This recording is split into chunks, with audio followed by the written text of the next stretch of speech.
quand j'ai pas le temps, j'achète des petits pots. Et j'aimerais m'assurer qu'il n'y a pas d'additifs ni de colorants.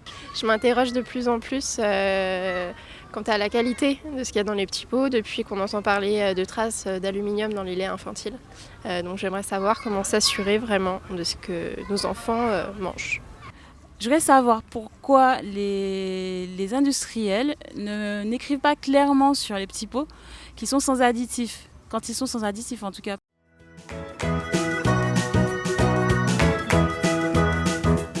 Alors tout d'abord, on a parlé de conservateurs, de colorants, d'édulcorants.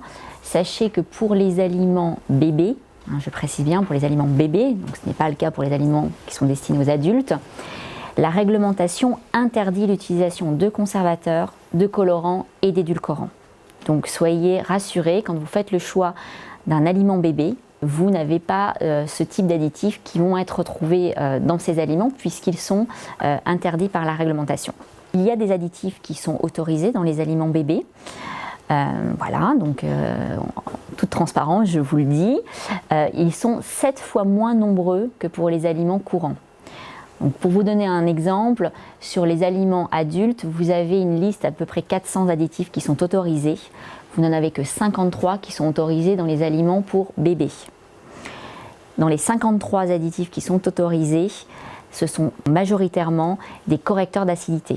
Alors pourquoi? Parce qu'on va utiliser des matières premières qui vont être plus acides. On a besoin de rectifier l'acidité, notamment pour le goût de l'enfant et pas qu'il soit agressé par l'acidité du produit. Donc il y a des correcteurs d'acidité qui peuvent être présents dans les aliments pour bébés.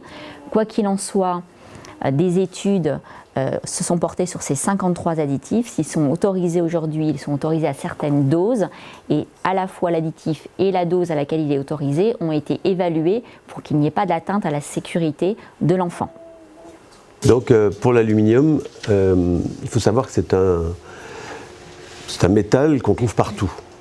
On le trouve dans la terre, si bien qu'on le retrouve dans les légumes, on le retrouve dans les céréales, on le retrouve dans l'eau. Donc l'aluminium, il y en a un peu partout. Et puis il faut savoir aussi qu'il y a énormément d'ustensiles de cuisine qui sont en aluminium.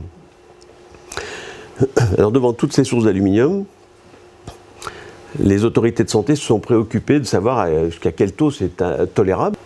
Le taux qui a été fixé au départ a été fixé par l'AFSA, donc l'Agence française de sécurité alimentaire, qui a fixé un taux de 1 mg par kilo et par jour.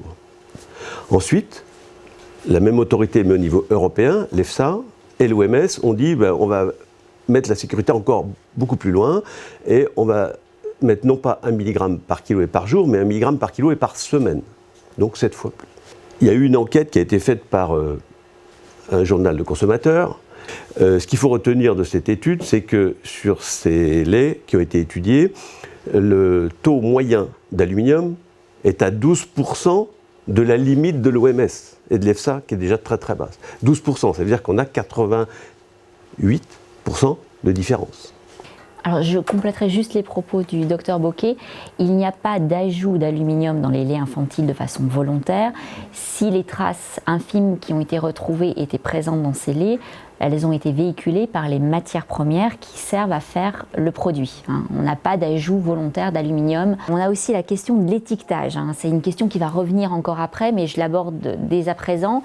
Si un additif est présent dans un produit, il est obligatoirement étiqueté dans la liste d'ingrédients. S'il n'est pas présent, il n'est pas étiqueté. Ayez en tête qu'un petit pot ou un produit infantile, c'est en moyenne 165 contrôles sur ce produit-là, à peu près une centaine sur les matières premières.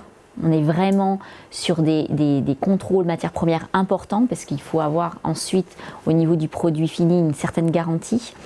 On a une cinquantaine de contrôles qui sont faits au cours de la production, 5 contrôles à peu près sur tout ce qui est contenant, les emballages, etc. et une dizaine de contrôles sur les produits finis. Donc on a beaucoup plus de contrôles sur les matières premières parce qu'il faut tout de suite écarter les matières premières qui ne conviennent pas et ensuite on a des contrôles qui s'échelonnent tout le long de la production.